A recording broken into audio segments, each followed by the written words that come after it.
ازيكم عاملين ايه؟ يا رب تكونوا بخير. يلا بينا نعمل الاكله الحلوه دي مع بعض. هي اكله مش مصريه بس طعمها لذيذ قوي قوي قوي وجديده حلوه قوي قوي قوي هتعجبكم. هنا معايا 4 بصلات، مش وسط ولا صغيرين، حلوين كده.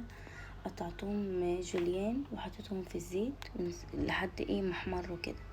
هنا معايا فرخة 2 كيلو، مش كبيرة ومش صغيرة، قطعتها على جزئين، كل الصدر 2 والورك 2.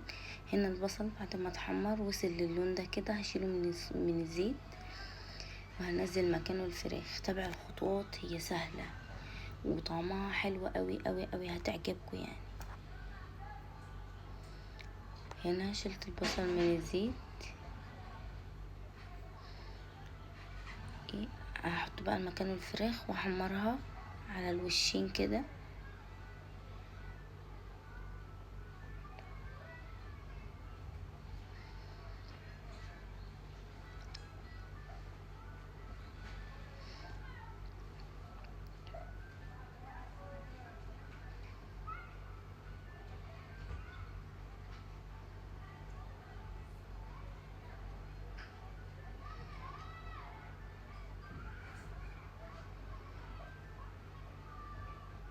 سبتها تتحمر، خدت شوية بصل على جنب كده للتزيين في الاخر، وسبت البصل ده بقى كده.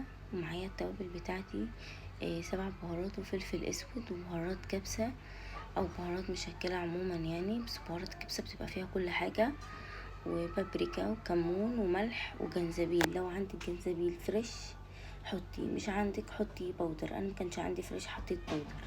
و5 فصوص توم. ومعايا البصل حطيته وحطيت الثوم، وهحط عليهم كوبايه زبادي، لكل فرخه كوبايه زبادي. لو انت تعملي فرختين تعملي كوبايتين زبادي.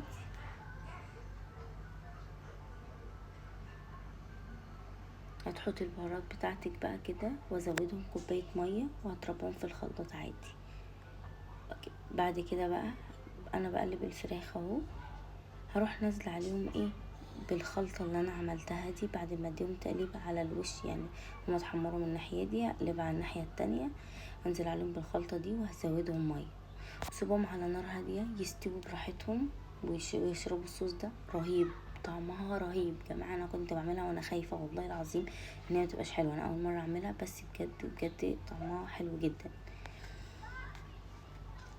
وعجبت يعني. انا كنت عاملاها وعجبت ولادي، عجبت كل اللي اكل منها بجد.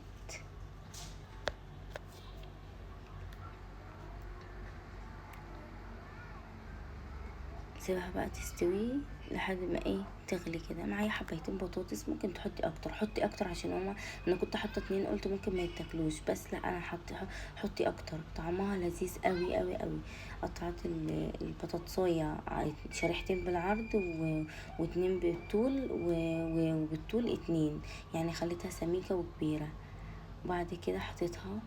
هنا معايا رز بسمتي نص كيلو، ده نص كيلو حطيته يتسلق. حطيت فيه حبهان وحبة بهارات كبسة وعود قرفة، وسبتهم وشوية ملح، وسبتهم يستووا لحد ما بقى نص سوا كده، ودخل في نص سوا كده. وبعد كده رحت مصفيه من المية دي على وش الرز اهو. انا بوريكي بقى اعمل ازاي. هنا بقى الحلة بتاعتي بتغلي، هنزل بقى بالرز ده كله على وش الفراخ. وبعد كده هحط فحمية، اكون مولعه فحمية،